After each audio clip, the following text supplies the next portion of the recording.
Good evening everyone, स्वागत है आपका फिर से हमारे चैनल में। और मैं आप लोगों को, जैसा कि आप लोगों को सबको पता होगा, अभी चैती छठ चल रहा है। और मेरी जो ऑनर है तो वो ऑनेस्टली बहुत प्यारी है, बहुत क्यूट है। और हमें बच्चे जैसा ट्रीट करती हैं, तो वो चैती छठ कर रही हैं। तो वैसे इससे पहले का जो भी मतलब होता है ना, नहाए खाए का दिन, तो मुझे टाइम नहीं मिला और कुछ तबीयत भी ठीक नहीं थी, तो इसके लिए मैंने उसका कुछ नहीं वीडियो शूट किया है। तो आज खरना है और आज मैं आपको खरना का ब्लॉग दूंगी और आप लोग बताना कि आप लोगों को क्या क्या अच्छा लगा, क्या क्या अच्छा नहीं लगा। और जो लोग नहीं जानते हैं कि चैती छठ कैसे होता है, वो छठ जैसा ही होता है, लेकिन इसमें क्या है ना, इसमें चैती छठ में ना जो बहुत पता है स्ट्रिक्ट रूल्स होते हैं, बहुत कड़े कड़े रूल होते हैं। इसमें छोटा सा भी रूल नहीं होना चाहिए। तो ये चैती छठ कैसे मनाते हैं हम लोग आपको ज़रूर बताएंगे। मिलते हैं नीचे। तो हम नीचे आ चुके हैं, शायद अंदर से अभी गेट लॉक है, देखते हैं खोल के खुलता है कि नहीं। तो यहाँ पे खुल गया गेट और आंटी है वो भाभी गई और ये उनके लड़के हैं। यहाँ पे पूजा का सारा सामग्री रखा हुआ है और खीर का प्रसाद, जो खरना का अंदर का प्रसाद होता है, वो बन चुका है फाइनली। और मुझे लगा था शाम को 5 बजे से बनेगा, पर नहीं, यहाँ पे पहले ही बन गया, मुझे पता नहीं चला, इसके लिए मैं लेट हो गई। और यहाँ पे देख सकते हैं कि ये छोटी मतलब इस घर की लड़की हैं, रिश्तेदार। और ये कोमल दी और ये अंकल को मैंने बोला हाय कीजिए अंकल, तो अंकल हाय कर रहे हैं। उसके बाद हम लोग अंदर चलते हैं। तो यहाँ पे आंटी जी को टाइम नहीं मिला था और एक हाथ में तो मैंने 2 दिन पहले ही लगा दिए थे, तो एक हाथ खाली था, तो उसके लिए भाभी जी उनका मेहंदी लगा रही थी। और मैं अपने आप को भी दिखा दी कि देखो मैं भी हूँ। उसके बाद मैंने आंटी से पूछा कैसा लग रहा है आपको इस छठ में आके, तो बोल रहे हाँ अच्छा फील हो रहा है।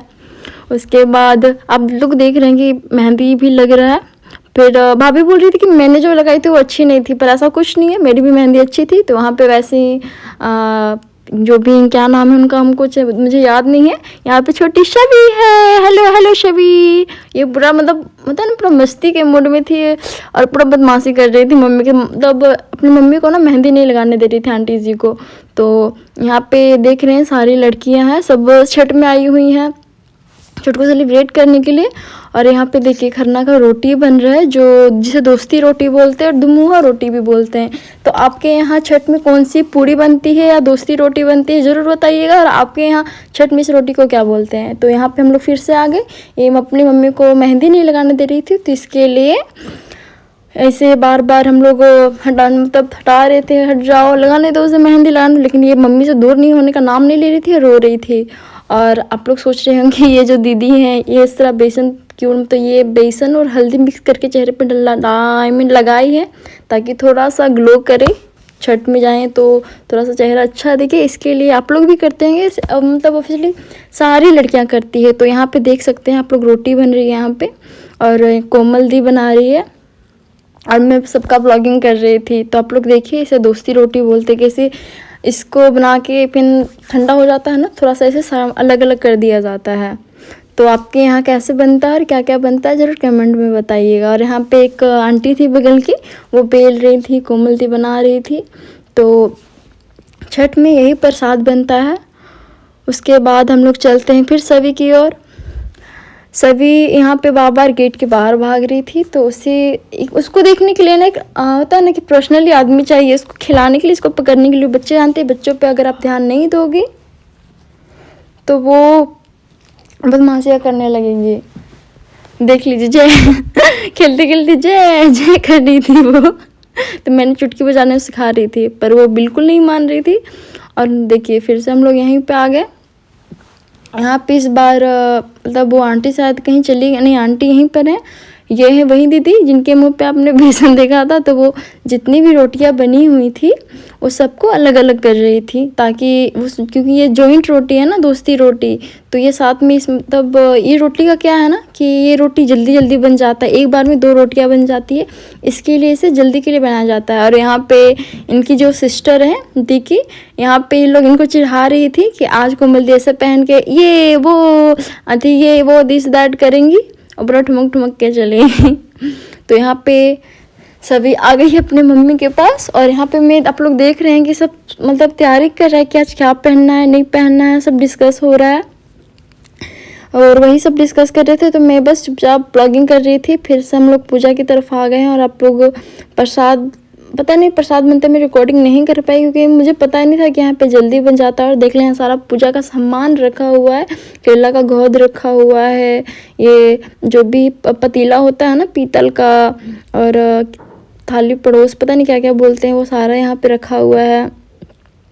वैसे ही मैंने किसी और को कैमरा धरा दिया। और यहाँ पे जो खरना के बाद होता है ना, जो अंदर का प्रसाद जो व्रत करती हैं वो वहाँ से उठ चुकी थी खाओ की, तो सबको बोला गया कि आप वहाँ पे जाओ, प्रसाद नहीं खाया जाता है।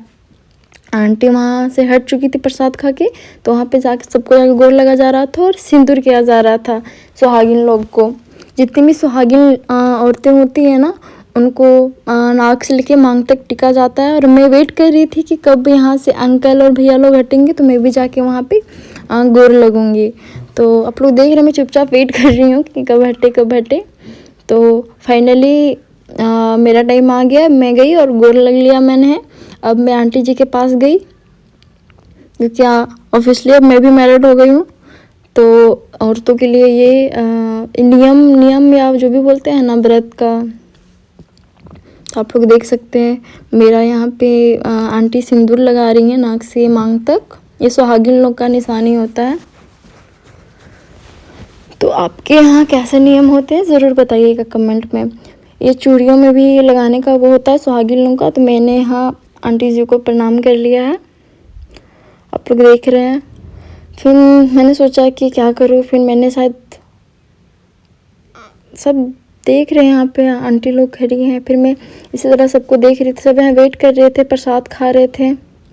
और यहाँ पे प्रसाद निकलना स्टार्ट हो गया है कि जो बाहर से प्रसाद खाने के लिए आते हैं उनको देने के लिए ये जो अंदर का प्रसाद होता है, जो बाहर लोगों के लिए प्रसाद होता है, उसमें से उसको मिक्स किया जाता है ताकि सबको अंदर का भी प्रसाद थोड़ा थोड़ा मिले। अंदर का प्रसाद ज़्यादा महत्व होता है क्योंकि वो पर्वतीन का बनाया हुआ होता है ना, इसके लिए। तो आप लोग देख सकते हैं सब प्रसाद बाटा मतलब दोना में निकाला जा रहा है खाने के लिए। आपको छठ का प्रसाद कैसा लगता है आप लोग जरूर बताइए, क्योंकि छठ का जो स्वाद छठ का प्रसाद में होता है ना, वो किसी भी हमको नहीं लगता प्रसाद में मिलता होगा, क्योंकि छठ का खीर का बात ही कुछ और है। और यहाँ पे मैं रील्स बनाने लगी। मैंने सब जितनी भी लेडीज़ थी मैंने सबको इकट्ठा किया और बोला कि चलो रील्स बनाते हैं। तो उनको शायद गाने नहीं आ रहा था, लेकिन एक आंटी थी वो मेरा साथ दे रही थी गाने में। और फाइनली वहाँ पे सब कुछ खत्म हो गया तो मैं घर पे आ गई। और फिर सोची कि क्या करूँ, अब तो ब्लॉग ख़त्म हो गया क्योंकि जितना भी था काम वहाँ सब निपट गया था।